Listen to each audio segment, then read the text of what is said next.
Assalamu alaikum students, I hope everybody is doing well. So in previous videos we have discussed about the main idea as well as reference to the context of this poem. So today we are going to move towards the exercise. Let's just begin with that quickly. On page number 57 we have first portion, that is vocabulary. Give an antonym for each given word and make sentences with both words. Antonym means opposite that we have to write down. And students, you would have to make sentences on your notebooks. First word is rich and the opposite would be poor, top, bottom, near, far, light, dark, bright, dim or dull, noise, silence, lovely, ugly. Then we have denotation as well as connotation. So first of all, I would describe denotation. Denotation means the dictionary meaning, the meaning that has been given to us on the dictionary, or you may say that the literal meaning. And then second we have connotation. Connotation is the contextual meaning or the meaning that we derive from the line. For example, there is a word snake. In dictionary, the meaning of the snake would be probably animal, but if we talk about connotative meaning, then that would be pain, fear, or any associative meaning. And further, connotative further have two categories. It might be a positive connotation or a negative connotation, which means a word could have positive meaning as well as negative meaning. For example, the words we have notorious and famous. Somehow they have same meaning. Famous would be positive connotation and notorious would be negative connotation. Person is well known by the people, no matter in positive way or in a negative way. They have also given us the examples. You can read the examples by yourself. Then we have read the following sentences. Answer the questions given below. These are the statements. Adil was surprised, Adil was amazed, Adil was astonished. These words can be used as a connotation. You may use these words according to the context. Use dictionary to find what additional meanings are suggested by astonish, which means that you would have to find out more synonyms of that word. Question number 3 we have, would a person be surprised or astonished at seeing a ghost? So from this statement we got to know that this word has positive as well as negative connotation in it. Now we have an exercise of positive connotation. Number 1 we have a trip to the Cura mines was dash. Options are fine and wonderful. From these options we have to choose the positive one. So this B, wonderful, is the positive connotation and the right answer. Our trip to the Cura mines was wonderful. Number 2 we have dash people rode on the roller coaster. Options are brave or foolhardy. Option A is the right answer. Brave people rode on the roller coaster. Number 3 we have we saw dash animals in the zoo. Options are fascinating or weird. So the right answer is A, fascinating. Number 4 we have some of the monkeys made dash faces, hilarious and amusing, and the positive connotation is B, amusing. Some of the monkeys made amusing faces. Last we have everyone had a dash on his or her face on the way home. Options are smile or smirk. Smile is the right answer because the meaning of smirk is artificial smile. Then we have this part D, which connotation is more negative. First of all, we have discussed the positive connotations. Now here we are going to discuss about the negative connotation. Number 1 we have we bought dash souvenirs at the Cura mines. Options are cheap or inexpensive. Right answer is A, cheap. We bought cheap souvenirs at the Cura mines. Number 2 we have I ate a dash sandwich. Options are soggy and moist, and the right answer is number A, soggy. Then we have number 3, I didn't like the dash on the jester's face. Jester is mascara. So the options are smirk or grin. Right answer is A, smirk. Number 4 we have it made me feel dash. Options are uneasy or frightened. So the right answer is B, frightened. Then we have part E, give synonyms for the following words. Synonym means we have to write down the meaning of these words. First word we have shine and the meaning would be illuminate. Then we have bright. Meaning of the bright would be shine or sparkle. Noise, clamor. And then last we have lovely, which means beautiful. Now we have this topic metaphor. So in metaphor and simile we compare two things, but the difference is in simile we use the word like or as to compare things according to their characteristic, but in metaphor we directly say that. For example, if I would say she is as brave as lion, so this is the example of simile, but if I have to change this example into metaphor, so I would directly say she is a lion.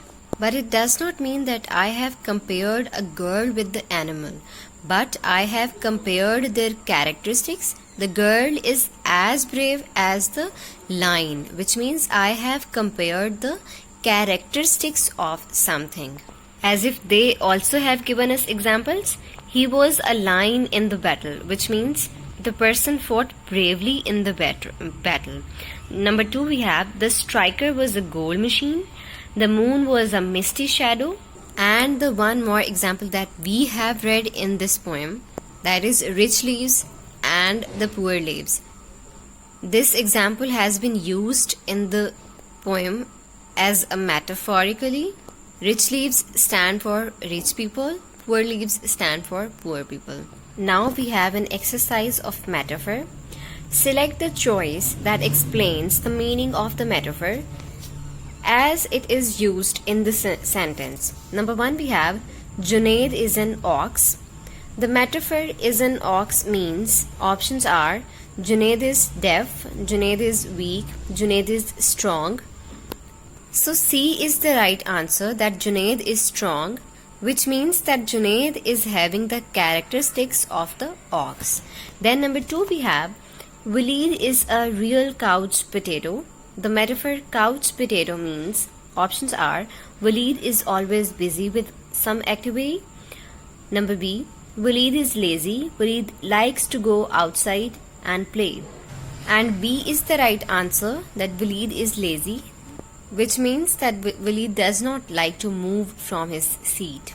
Then number 3 we have Shahid is a volcano. After hearing his brother borrowed his car without permission. The metaphor Shahid is a volcano means Shahid is angry. Shahid lives in Japan. Shahid has a triangle head.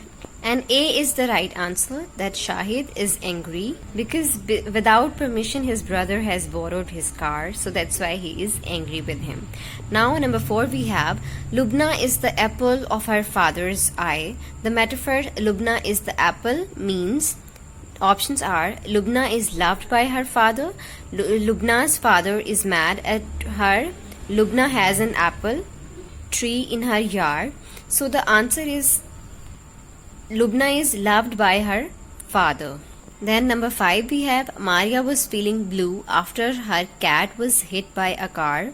The metaphor feeling blue means Maria did not like cars. Maria was sad. Maria wore blue frock. So B is the right answer, that Maria is feeling sad after her cat was hit by a car. Then number 6 we have Faraz is a giant in his class, towering a foot over his classmates. The metaphor Faraz is a giant means options are Faraz is short, Faraz is from a fairy tale, Faraz is tall. So C is the right answer. Part C we have identify use of metaphor in the poem and answer these questions. As if we have discussed this thing before, what does the rich leaves symbolize? Rich leaves symbolize rich people. Number 2 we have what do the poor leaves stand for? Poor leaves stand for the poor people. What does the sun symbolize? Sun shows the equality, as sun shines everywhere without the discrimination. Now we have this topic personification. It is a figurative language technique where an object or idea is given human traits or characteristics. जिसका मतलब है कि इंसान की कोई खुसूसियत किसी बेजान चीज को देना. मिसाल के तौर पे हंसना, रोना, बैठना, पीना, सोना, ऐसी कोई खुसूसियत किसी गैर जानदार या बेजान चीज को देना is called personification. For example, flowers were fluttering and dancing in the breeze. Fluttering and dancing means that is the characteristics of human that has been given to the flower. Part D, we have identify the use of personification in the poem and answer these questions. Number 1, we have which object is being personified in the poem. Then number 2, we have which human traits are given to that object. So the answer of first question is that the leaves are being personified in the poem. Then number 2, we have which human traits are given to the object. So the human traits of drinking and taking are given to that object. If you look at this first stanza, I hear leaves drinking rain, that is an example of personification because drinking is the characteristics of human that has been given to the leaves. And then we have another example of personification, these green leaves drinking near.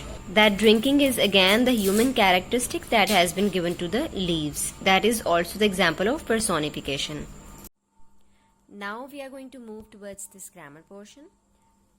Here we have transitive and intransitive verbs. So transitive is that require an object, intransitive is that does not require an object. Here we have this exercise. Pick out the verb in each sentence and state whether it is transitive or intransitive. Let's look at this first sentence. The sun shines bright. This is an example of intransitive verb. How do we get to know? After shines, we do not need any other object or any other word. If we omit the word bright, the sense of this sentence would remain same. The sun shines. It's giving the complete sense, which means this verb does not need any object. Then number 2, we have I hear a noise. I hear what? So here we need to put something to clear the sense of the sentence. I hear a noise, which means this here is a transitive verb that is requiring an object. Then number 3, we have Ali drives the car carefully. Ali drives. If we put a finger on this object, Ali drives what? Which means this statement is demanding something to complete its action. Ali drives the car carefully. So we can say that this verb is requiring an object. So that is a transitive verb. Then number 4, we have you got angry with your sister. You got angry. Without this phrase, the sense of this sentence is clear. So that is an intransitive verb. Number 5, we have Sarmad ate a lot of sweets. So if we omit this, the sense of this sentence is not clear. Sarmad ate what? So this sentence needs something to complete its action. So ate is a transitive verb, which means it's requiring an object. Number 6, we have everyone tried very hard to win the race. This tried is an intransitive verb. Last, we have she knows the secret. That is a transitive verb.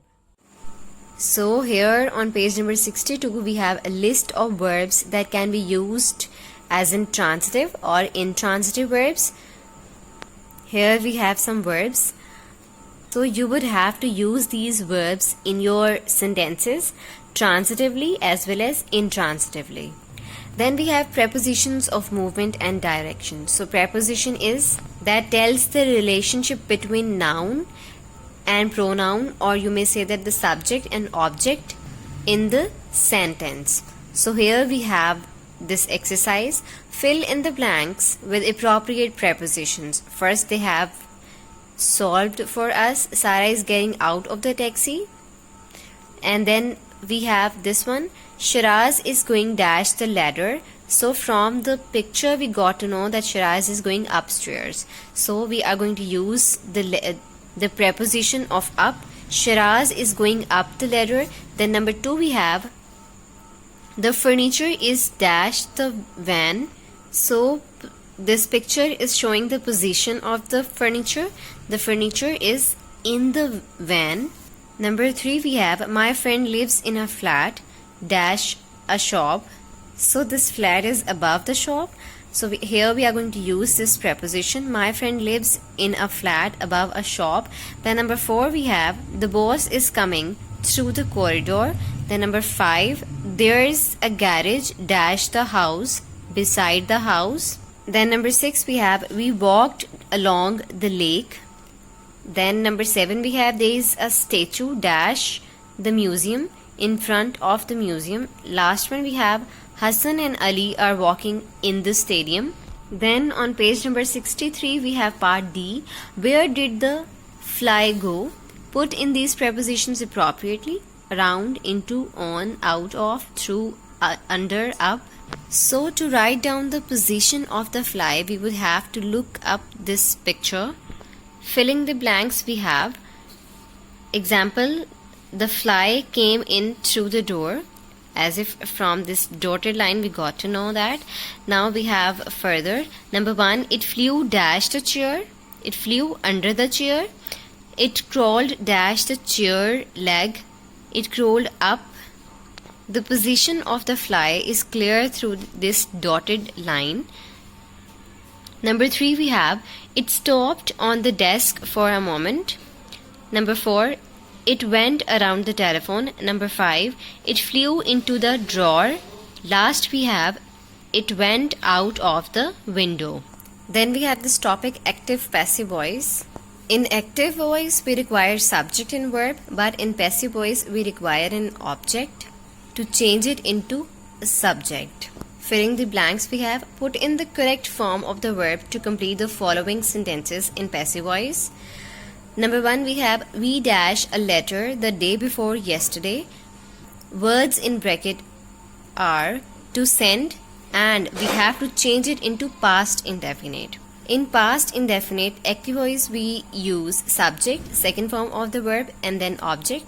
But if we change it into passive voice, then object would go in the place of subject, and we'll be using the helping verbs was and were with the third form of the verb. Then we'll be using by, that is entirely optional. We use that according to the sentence, and then the subject would go in the place of object. So here we have we were sent, because we have to change the send into third form, and the third form is sent. We were sent, we have used were according to the subject, because subject we have plural. We were sent a letter the day before yesterday. Number 2 we have this car dash it's too old. We have in bracket not to steal, and we have to change it into past indefinite. This car was not stolen, because steal is the first form, stole is the second, and stolen is the third form. So in every passive voice we always use third form of the verb. Number 3 we have a new restaurant dash last week.